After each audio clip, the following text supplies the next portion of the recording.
ನಿಮಗೆಲ್ಲ ಬಜ್ಜಿ ಬೋಂಡ ತಿಂದು ಬೇಜಾರಾಗಿದ್ದರೆ ಈ ಥರ ಸ್ನ್ಯಾಕ್ಸ್ ಮಾಡ್ಕೊತೀನಿ. ತುಂಬಾ ಈಸಿಯಾಗಿ ಮಾಡ್ಕೋಬೋದು.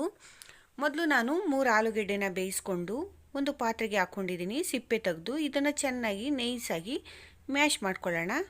ಈ ಮ್ಯಾಶ್ ಮಾಡ್ಕೊಂಡಾದಮೇಲೆ ಒಂದು ಅರ್ಧ kg ಕ್ಯಾಬೇಜನ್ನು ನಾನು ಸಣ್ಣಗೆ ಹೆಚ್ಕೊಂಡು ಹಾಕ್ಕೊಂಡಿದ್ದೀನಿ. ಎಷ್ಟು ಸಣ್ಣಗಾಗುತ್ತೋ ಅಷ್ಟು ಸಣ್ಣಗೆ ಹೆಚ್ಚಾಕೊಳ್ಳಿ. ನಾನು ಇದಕ್ಕೆ 3 ಸ್ಪೂನ್ ಅಕ್ಕಿ ಹಿಟ್ಟು, 3 ಸ್ಪೂನ್ ಮೈದಾ ಹಿಟ್ಟು, 1.5 spoon chilli powder, 1 spoon garam masala, 1 spoon ಶುಂಠಿ ಬೆಳ್ಳುಳ್ಳಿ ಪೇಸ್ಟು, ಅರ್ಧ ಸ್ಪೂನ್ ಅರಿಶಿನ, ರುಚಿಗೆ ತಕ್ಕಷ್ಟು ಉಪ್ಪು ಇಷ್ಟನ್ನು ಸೇರಿಸ್ಕೊಂಡು ನಾನು ಇದನ್ನು ಮಿಕ್ಸ್ ಮಾಡ್ಕೊತೀನಿ. ಎಲ್ಲ ಮಸಾಲೆನೂ ಒಂದೋ ಥರ ಮಿಕ್ಸ್ ಮಾಡ್ಕೊಳ್ಳಿ.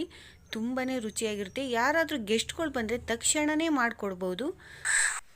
ಇದು ಚೆನ್ನಾಗಿ ಮಿಕ್ಸ್ ಆದಮೇಲೆ ಸ್ವಲ್ಪ ಕೊತ್ತಂಬರಿ ಸೊಪ್ಪನ್ನು ಸೇರಿಸ್ಕೊಂಡು ಇದನ್ನೆಲ್ಲ ಮಿಕ್ಸ್ ಮಾಡ್ಕೊಳ್ಳೋಣ.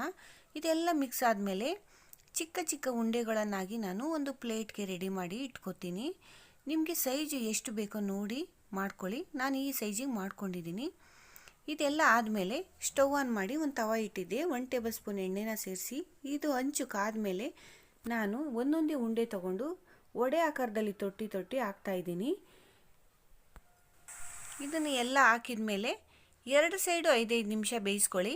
2 ಸ್ಪೂನ್ ಎಣ್ಣೆ ಹಾಕಿ ನೋಡಿದ್ರೆ ಸ್ನ್ಯಾಕ್ಸ್ ರೆಡಿ ಆಗೋಯ್ತು. ಸಂಜೆ ಟೈಮ್ಗೆ ಟೀ ಜೊತೆಗೆ ಸೂಪರ್ ಆಗಿರುತ್ತೆ. Thank you.